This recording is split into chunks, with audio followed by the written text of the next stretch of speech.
verkefni 21 í Excel, 21 drop-down, síða 1. Það setja hérna A1 til A8 í blokk, gefa heiti eftir efstu línu. Það er hérna í Formulas og Create from Selection og haka við Top Row.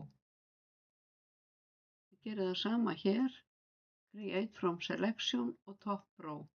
Þá heitir þessi listi staðgreiðsluafsláttur og þessi listi starfsheiti.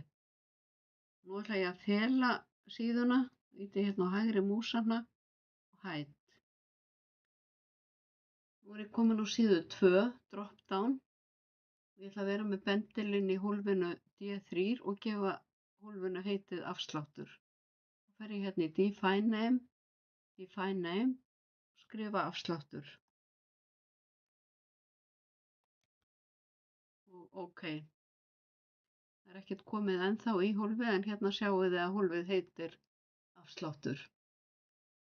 Ég ætla að setja prósentustillingu og fer ég hérna á Home og vel prósentustillingu og hérna í Number þá fer ég í Custom og hér fyrir framan prósentumerkið skrifa ég afsláttur, Shift og 2 og afsláttur,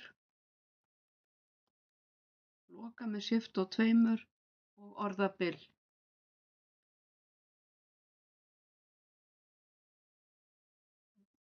Ég er með bendilinn í D3 og ég fer hérna í Data og Data Tools, Data Validation og Settings.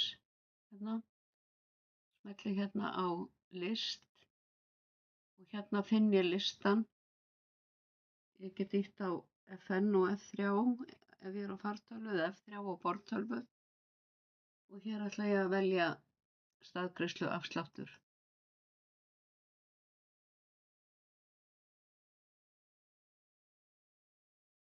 Síðan ætla ég að smella hérna á Input Message, skrifa afsláttur.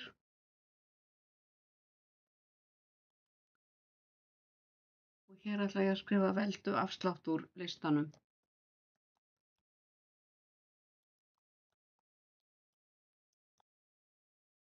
Og OK.